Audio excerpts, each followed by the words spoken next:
नागपंचमी सर्व प्राणी मात्रांमध्ये परमेश्वर आहे हे शिकवणारा सण. नागपंचमी हा सणांचा राजा असलेल्या श्रावण मासातील पहिला सण. हा सण श्रावण शुद्ध पंचमी या दिवशी साजरा केला जातो.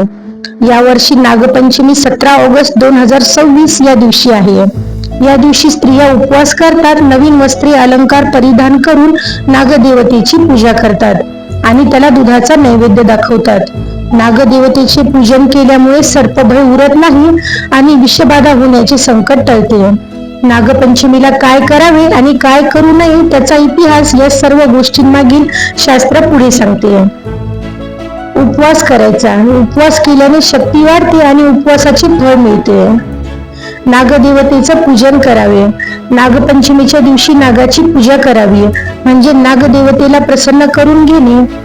या दिवशी नागाची पूजा करणे म्हणजे सगुण रूपातील शिवाची पूजा केल्याप्रमाणे आहे. त्यामुळे त्या दिवशी वातावरणात आलेल्या शिवलहरी आकृष्ट होऊन त्या जीवाला 364 दिवस उपयुक्त ठरतात.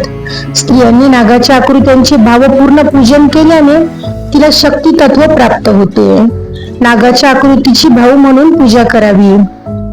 या विधीमुळे स्त्रियांनी नागांचे भाऊ म्हणून पूजन केल्यामुळे त्यांच्या भावाचे आयुष्य वाढते. नवीन वस्त्र आणि अलंकार परिधान करावे. असे केल्याने आनंद आणि चैतन्य यांच्या लहरी आकर्षित होतात. स्त्रियांनी झोका खेळावा.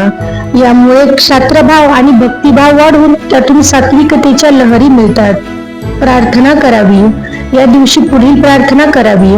आपल्या कृपेने या दिवशी शिवलोकातून प्रक्षेपित होणारी तरंगे माझ्याकडून अधिकाधिक ग्रहण होऊ दे. माझ्या आध्यात्मिक प्रगतीमध्ये येणाऱ्या सर्व अडचणी नष्ट होऊ दे. माझ्या पंचप्राणामध्ये देवतांची शक्ती सामावली जाऊन ईश्वर प्राप्ती आणि राष्ट्र रक्षण यांसाठी तिचा उपयोग होऊ दे. माझ्या पंचप्राणाची शुद्धी होऊ दे.